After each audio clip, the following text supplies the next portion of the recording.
Sao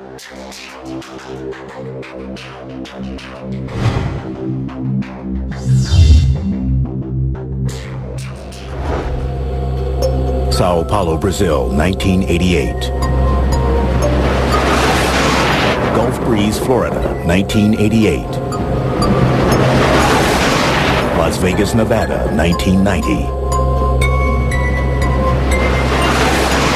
Mexico City, Mexico, 1991. Wow! Whatever it is, it's something strange. What do all these cities have in common? There are so many UFO sightings reported in these places that they are all considered to be UFO hotspots. A UFO hotspot would be an area that represents a high number of sightings of abnormal or unusual aircraft that are unidentifiable. It's been long recognized that UFO sightings tend to come in waves. In other words, there's an area of the country or the world where the number of UFO sightings increases for some unknown reason. There are theories about why these areas seem to attract UFO attention. To some, the reason is the natural forces of the Earth, like volcanoes and earthquakes. The UFOs appear to be observing us. Well, the UFOs have come to certain spots because of what's going on at the time. One of the things that seems to stimulate UFO activity is a major disruption in the Earth. Still others believe that human behavior is at the root of these sightings. One of the things that has to do with hotspots is that once somebody notices something, then others are going to look also. That you may not pay much attention to your surroundings. Someone says, gee, last night there were 3 mysterious lights went by. The next night you're going to be watching, and there's a much better chance that you're going to see them than if you're just sort of walking along looking at your feet. According to the National UFO Recording Center, there have been more than 13,000 UFO sightings in the United States since 1990, making such places as the mysterious Area 51 in Nevada, Washington State, and Florida UFO hotspots. Still, with reports of UFOs coming in from as far-flung locales as Quito, Ecuador, Haifa, Israel, Stuttgart, Germany, and Sydney, Australia, America doesn't seem to be the only place getting these unexplained visits. Many people don't realize that UFOs are not seen only in the United States, they're seen all over the world. There are hotspots all over the world. Brazil is one of those hotspots. With 549 sightings, Brazil was second only to the United States in reported UFO activity in 2001. And unlike America, where UFO reports are traditionally met with skepticism, Brazil has a strong tradition of accepting UFO sightings and even publicly conducting government investigations. Generally, South American countries are more open to this type of thing. There are other cultures that are more tolerant of people's perceptions, their emotions. They're more open to events that may be part real, part mystical, and they do not have the same strong norms, you might say, against reporting unusual or paranormal kinds of experiences. We also have to think in terms of the kinds of religions that predominate, in that if you have religions that make opportunity for saints and angels and things like that, the idea of powerful visitors from afar is, I think, much more easy to accept. October 15th, 1957. Brazil is the location for one of the world's first accounts of an alleged alien abduction. Antonio Villas-Boas was a young man. He was driving a tractor in a field. He claimed he saw an object come down out of the sky and land nearby. He was greeted by aliens taken on board, washed off with some kind of a substance that smelled very badly to him. He made him vomit, and he later thought maybe that might have been something like a disinfectant or the like. While he was in this enclosure, a female alien type came in and had sex with him.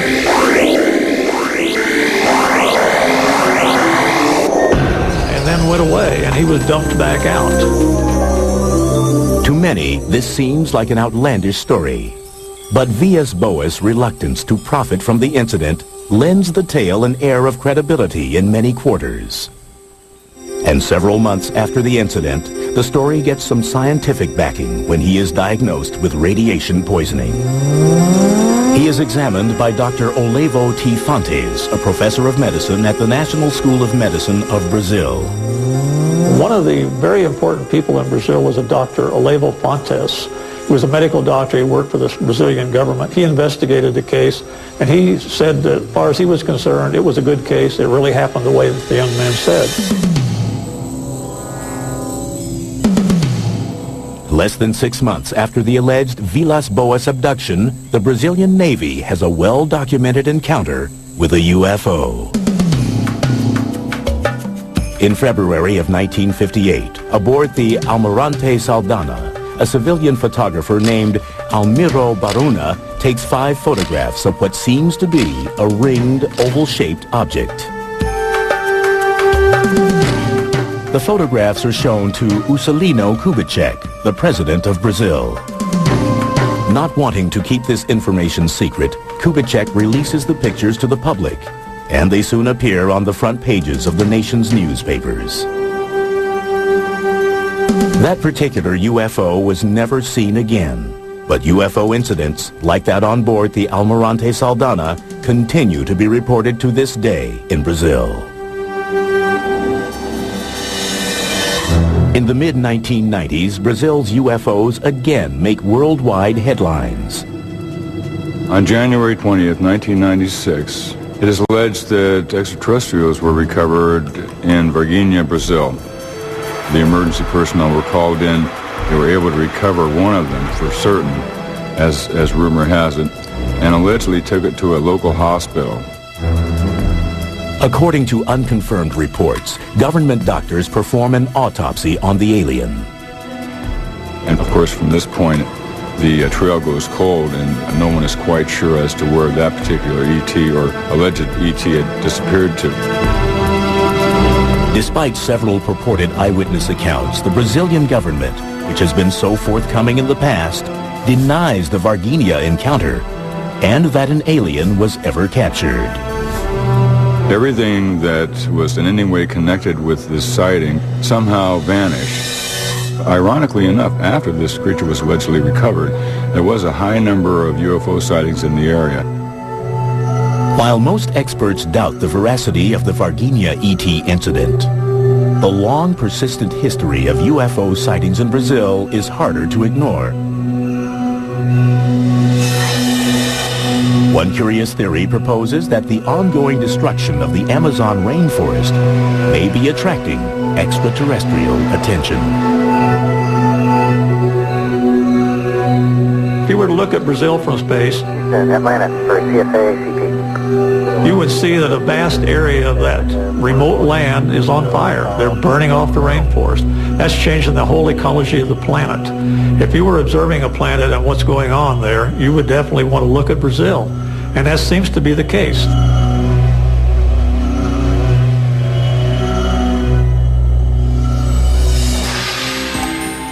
Coming up, in Mexico, mysterious images caught on tape during a solar eclipse seem to suggest that the world's sacred sites may be UFO hotspots.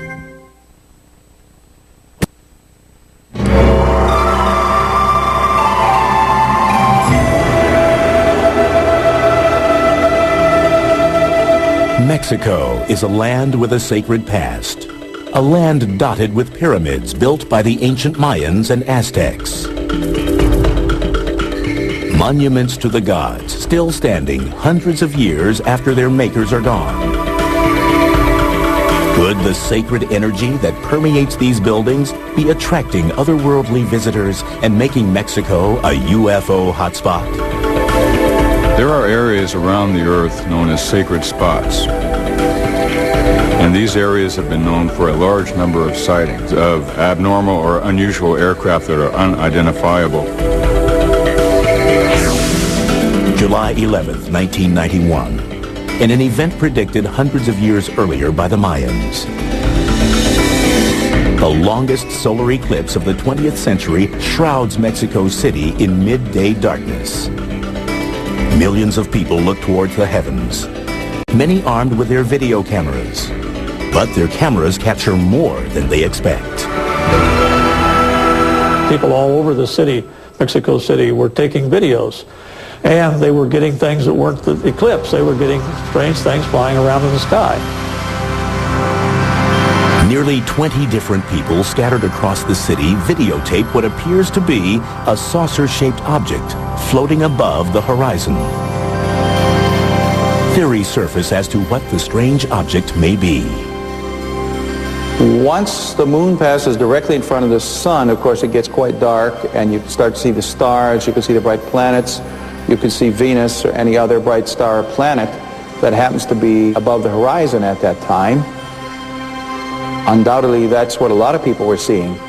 But when all of the different videos shot from multiple locations around the city are analyzed, the images seem to show Venus and the mysterious object as clearly separate entities.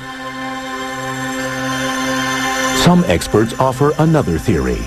Perhaps the phenomenon is the result of the video cameras themselves, as Mexico's emergence as a UFO hotspot coincides with the proliferation of affordable home video recorders. A camcorder is made with an automatic focus and an automatic aperture control to try to control the amount of light. And so it is not made to focus against a dark background. An automatic camera cannot focus on these objects without seeming to impart motion and changes in shape to it. But many disagree that the sightings were just a trick of the camera and point to subsequent events as proof. Over the course of the next 6 years, more than 1,500 videos and photographs of UFOs surfaced throughout Mexico. Many of the alleged UFO sightings appear near ancient Mayan and Aztec pyramids. One area with a lot of sightings is Tepoztlan, a resort village some 60 miles south of Mexico City. According to UFO researcher Carlos Diaz, 60% of its residents report having seen a UFO. And local air traffic controllers confirm that radar regularly detects unidentified objects over the area.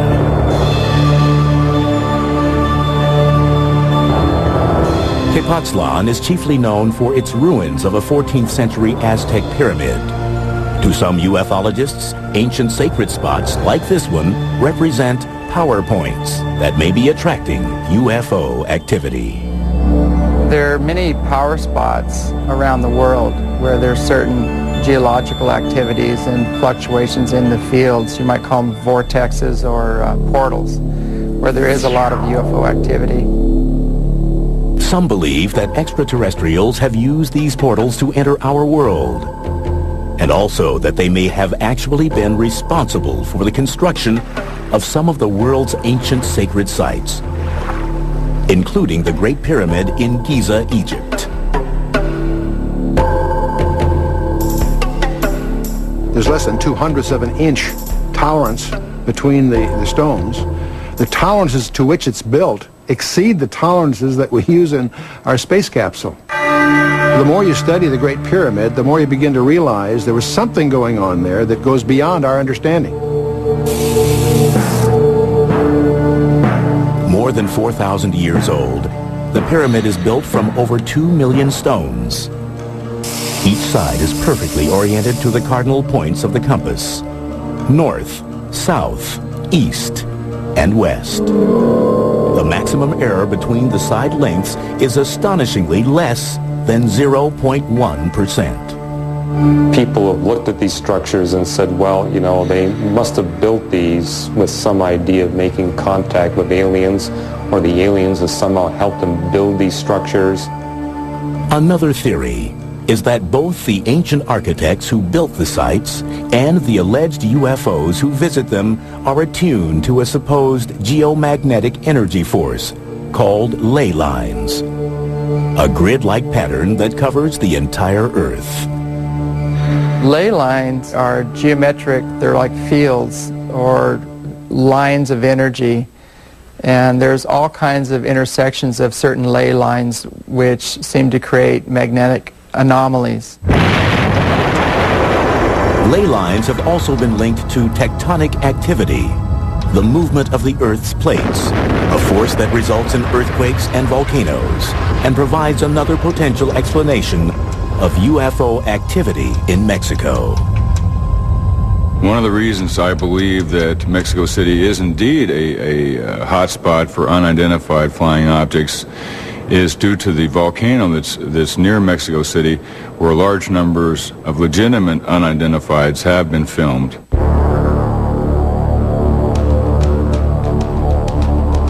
UFOs have frequently been reported near Popocatépetl, Mexico's Smoking Mountain. They've been keeping a camera on that mountain ever since it started erupting, and they've been finding in those pictures very clear disc-shaped objects. Now, some people have tried to explain them as rocks that are blasted out of the volcano, and they take an aerodynamic flight path and look like there's something flying when they're not. That's pretty hard to believe when you see the direction they actually go. They come down and toward the mountain rather than going up from the mountain. Why would UFOs hover over volcanoes? One theory proposes that high levels of hydronium ion, also called H3O, are typically found in places with increased geological activity, like volcanoes. H3O has an extra hydrogen atom in it, and that extra hydrogen atom can be split off and used as hydrogen fuel or for energy. And it's in the splitting of this extra particle that you can create a fusion effect. It's possible that these UFOs may be harnessing this type of energy for their systems to perhaps propel themselves through the atmosphere. So perhaps UFOs are interested in Mexico more as an intergalactic gas station than for its sacred ancient structures.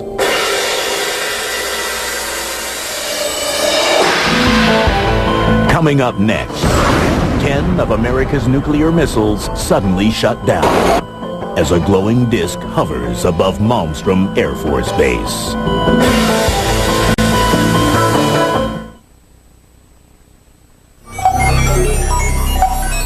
As the control center for some 221 Minuteman intercontinental ballistic missiles, Malmstrom Air Force Base near Great Falls, Montana, is an essential part of the nuclear arsenal for the United States. For decades, Malmstrom and other strategic air command centers like it have been the primary potential targets for the country's enemies.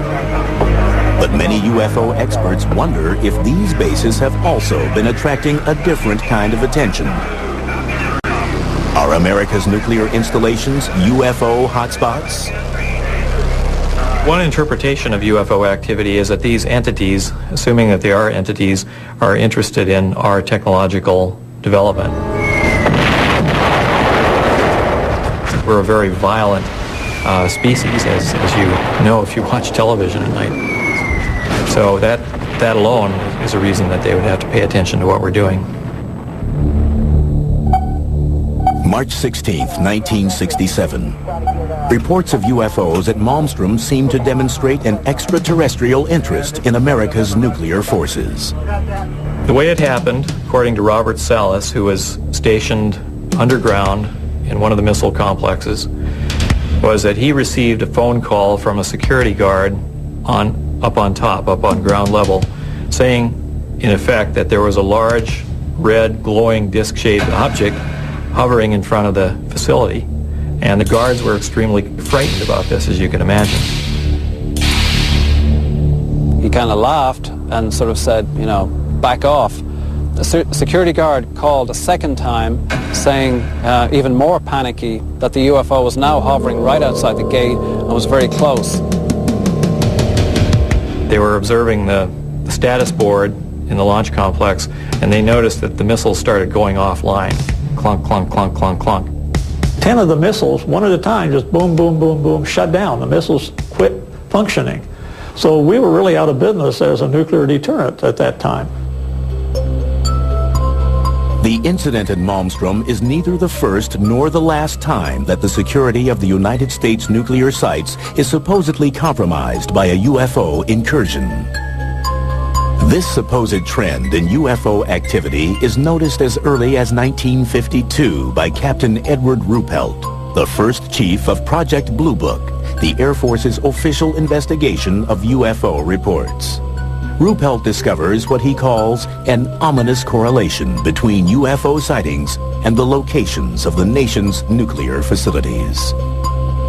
If you're in the military and someone is displaying an interest in your strategic capabilities, it's an alarming situation. It raises national security questions. A lot of investigation went on to determine what could happen. The Boeing company that was responsible for some of the equipment was involved. The U.S. government was involved in investigations. The actual reason for so many missiles going down simultaneously was a big puzzle. They found absolutely that an EMP, an electromagnetic pulse, may have fried the electronic workings in the missiles. However, there was no attempt whatsoever to relate the EMP, the pulse, to the presence of a UFO outside. In fact, the presence of the UFO out on the perimeter was dismissed as hearsay. We have no hard evidence that there really were any UFOs there. Nobody got any clear photographs or videos or anything like that. We just have somebody's perception that they went out and they saw a light in the sky. But the source of the EMP, a radiation wave that disturbs the function of electronic equipment, remains undetermined. And the government has never explained why so many missiles malfunctioned at the same time. It's important to bear in mind that these missiles are designed to be independent systems. So if you do something to affect one missile, it won't affect all the other missiles because they're totally separate. So whatever caused this event was able to shut down a whole variety of missiles that were spread around a large geographical area around the launch control complex. Fewer than 10 years later, 5 Strategic Air Command bases, including Malmstrom, are placed on high priority alert as a result of repeated reports of UFOs over nuclear weapons storage systems. In 1975, right along the northern tier frontier, in many of the different Air Force bases, Falconbridge in Ontario, Canada, Loring Air Force Base in Maine, Woodsmith Air Force Base in Michigan, Minot Air Force Base in North Dakota, and Malmstrom Air Force Base in Montana, all experienced a series of unidentified objects. Some of these were explained away as helicopters, some of them were explained away as unidentified aircraft, some of them were called UFOs, but the general theme was that Air Force space was being violated at random by a series of aircraft that should not have been there. At each of the bases, official logs record eyewitness accounts of the UFOs, and they are tracked by radar as well. In each case, the UFO reportedly hovers above the base, specifically the weapons storage area, for up to 40 minutes. All attempts to intercept or positively identify the UFO from the ground or with fighter jets in the air fail. The incursions are brought to the attention of the Commander-in-Chief of NORAD, the North American Air Defense Command. An investigation ensues. The initial thinking behind the unidentified objects over the Air Force bases in the northern tier was thought to be potentially Russians or else some other enemy.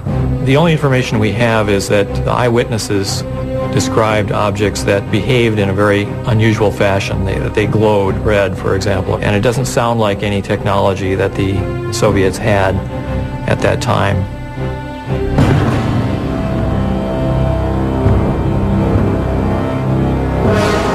Another theory is that the UFO incursions were a type of readiness self-test to check the security of the bases in the event of an attack.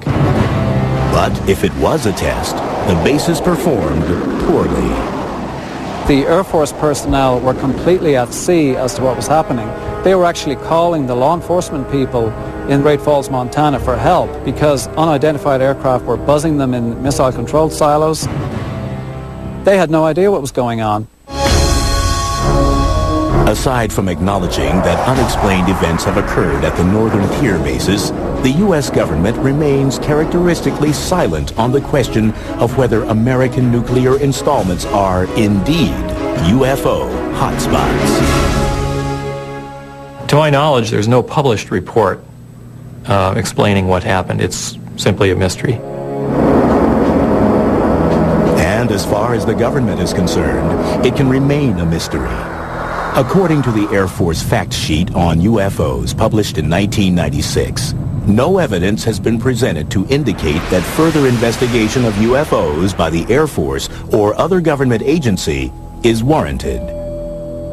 But for some, the base sightings are not quite as open and shut a case as the government would have us believe. We think the reason that the military tend to downplay this whole phenomenon is because the Department of Defense, by definition, needs to defend. And if theoretically there are objects that are able to violate United States airspace with impunity, that sets up a very big question mark about the efficiency and the abilities of the Department of Defense. But they are as bewildered and as puzzled and as intimidated as everybody else is.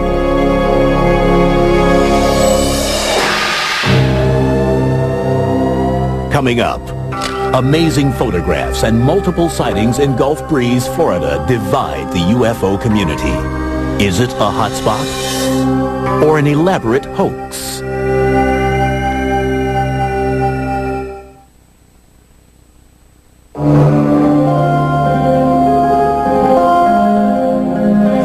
It's November 11th, 1987, and Ed Walters, a building contractor in Gulf Breeze, Florida, is about to experience the UFO phenomenon firsthand. As he would later recount, Walters looks up from his desk and sees what he believes to be a UFO. He grabs his Polaroid camera and ventures outside. Walters manages to snap a photo of what appears to be a glowing, dome-shaped bluish-gray craft hovering about 200 feet in the air. From 1987 to 1992, the small town of Gulf Breeze, Florida is famous for being an alleged UFO hotspot. Hundreds of eyewitnesses claim to see strange objects and unexplained lights in the sky. But Gulf Breeze is mired in controversy and allegations of a hoax. And Ed Walters stands at the center of the storm.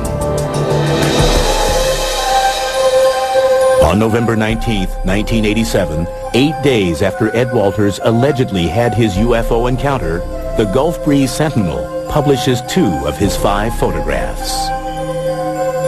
The next night, Walters claims to see another UFO and manages to take 4 more pictures, but decides not to publish them.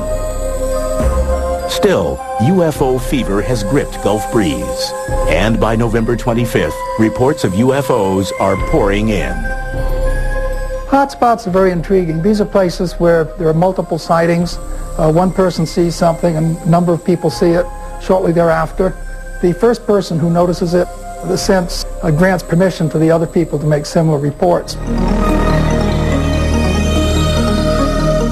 Over the course of the next 4 months, Walters takes more than 20 photographs of a strange vessel on more than 10 different occasions.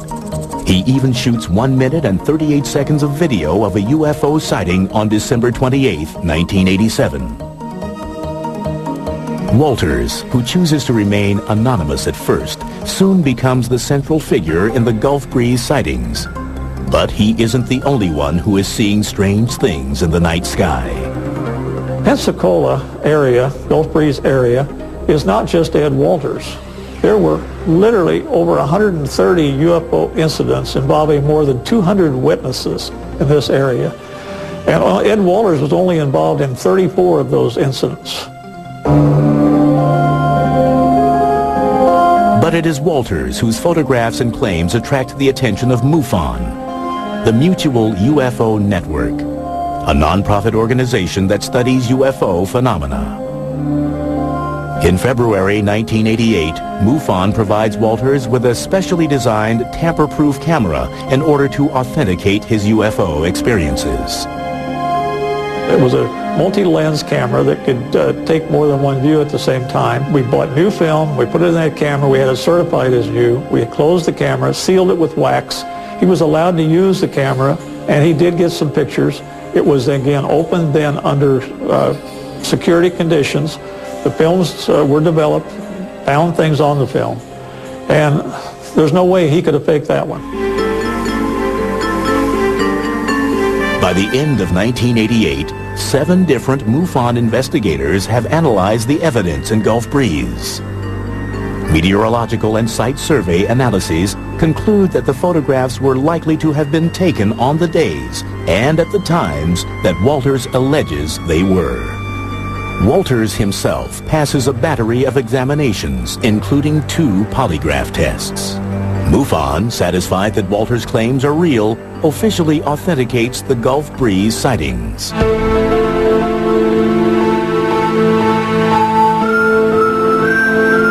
But in 1990, new doubts surface regarding the Ed Walters case. First, a model that resembles the UFO in Walters' photographs is found in the attic of his former residence in Gulf Breeze. Then, in July of that year, a teenager named Tommy Smith alleges that he witnessed Ed Walters faking the UFO photos. MUFON begins an investigation on a skeptical stance. It's like any private investigation or any police investigation. We go about it the same way. And like in any crime case, if more evidence comes along, we'll reopen a case. And we did reopen the case in Gulf Breeze because of Tommy Smith's allegation that Ed Walters had hoaxed it.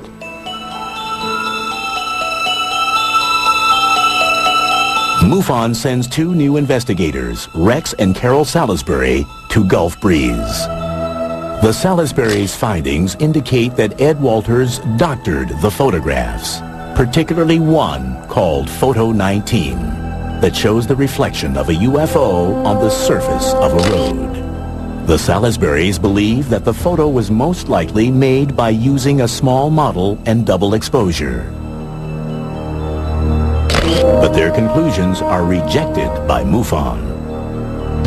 They believed that the other sightings at Gulf Breeze were real. They stated that in their reports. They just didn't believe Ed Walters. Basically, MUFON fired them and sent somebody else in to authenticate, quote-unquote, the sighting. The new investigator, named Gary Watson, questions the veracity of Tommy Smith's testimony.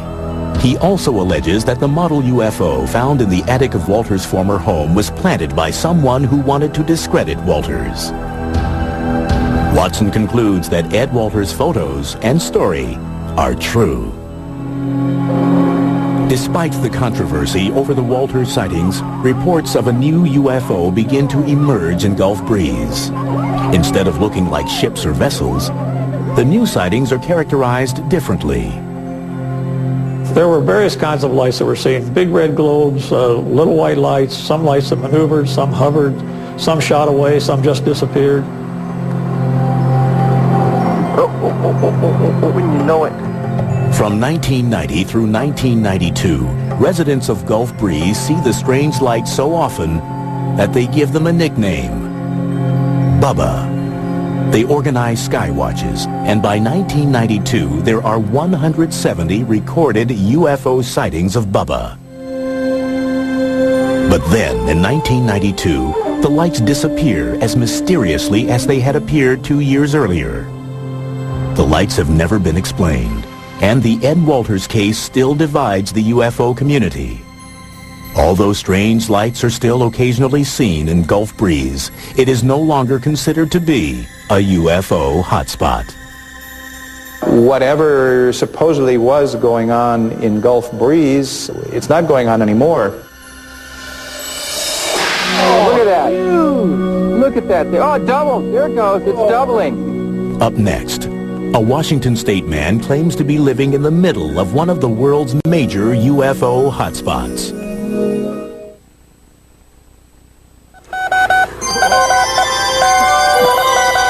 Winter 2002. Deep in the Mojave Desert, an alleged UFO hotspot, a flashing light beams a hopeful Morse-coded message to the stars. Hello, we are peaceful. Dr. Colm Kelleher and his colleagues at the National Institute of Discovery Science, or NIDS, are searching for signs of intelligent life in the universe. Armed with a light-gathering telescope, an electrospectrometer to analyze the light, and geomagnetic sensors to measure radio and microwave emissions, Dr. Kelleher hopes to amass physical data to prove, beyond a scientific doubt, that UFOs exist. The primary focus is to try to get physical data with respect to UFOs, and I think only a person who's been working in this field for quite a while would appreciate the absolute difficulty in getting physical data on UFOs, because you never know when they're going to appear, you never know how long they're going to stay, and you never know why they would appear in a particular place.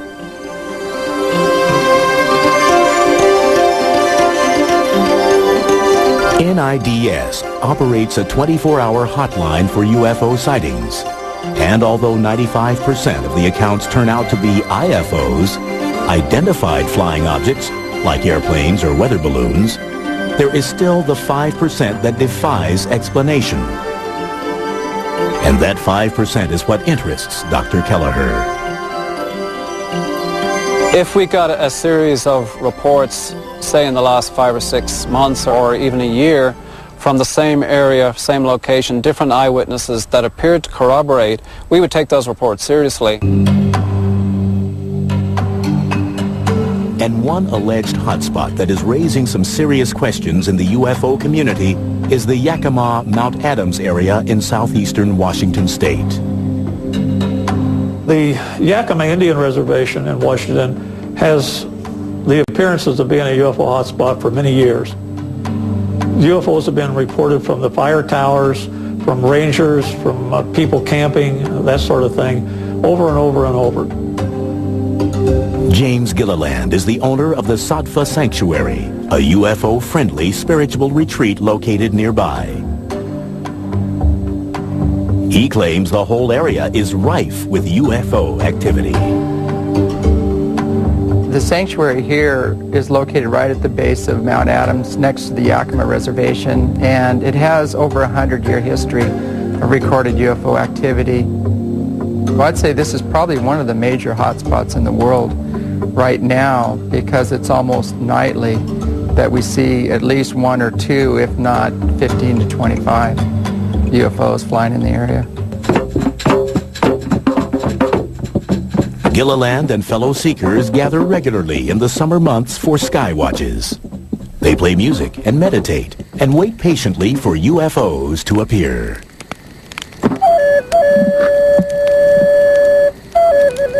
They're looking for people that are very spiritually aware, that have kind hearts, that love people, love humanity and the earth, and those are the ones that will be ambassadors to bring forward their message, because those people have risen to the occasion.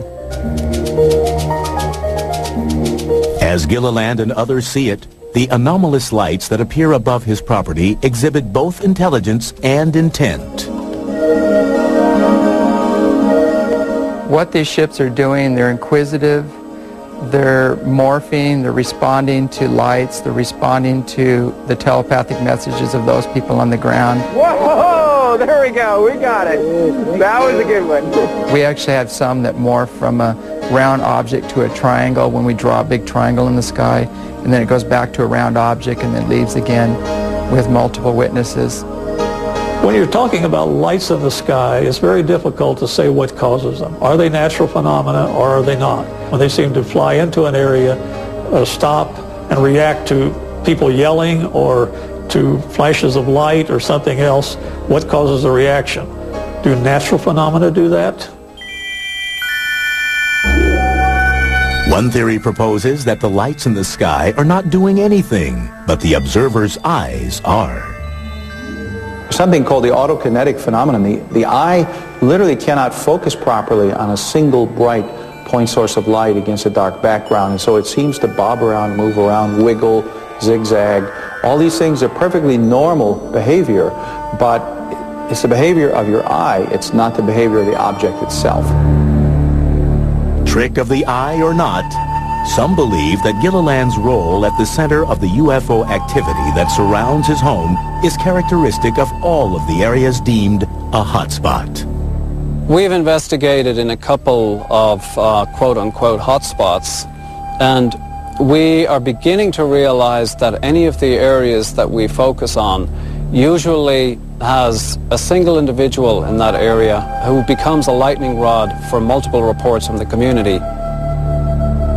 When you have a charismatic leader or somebody who's identified as an authority on UFOs, people will go where that leader says the UFOs are to be found, and there'll be more people watching, and you'll have more sightings reported in those areas. But it's a psychological, sociological kind of a thing. It's not related any way to what's actually up there.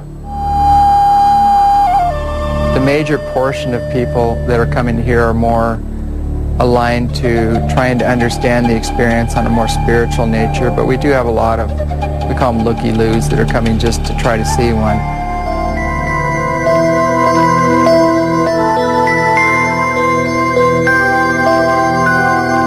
That there are strange, often inexplicable phenomena in the night sky is undeniable. But just what these phenomena are, and whether they tend to cluster in time and place to form UFO hotspots, is open to debate. As far as the skeptics are concerned, on every level, you cannot instill want into another being. You can't get them to open their eyes or look at what's obvious. We showed them footage of ships flying behind trees, landing on the mountain, doing phenomenal feats, making U-turns, right-angle turns at several thousand miles an hour. And their standard pat answer is these are meteors or satellites. It's just amazing. We don't want to feel that we're alone in the universe. We don't want to feel that life is without a purpose. We don't want to feel that there's nothing out there in the way of a mystery. We human beings want our lives to be exciting. But just because something is exciting doesn't make it true.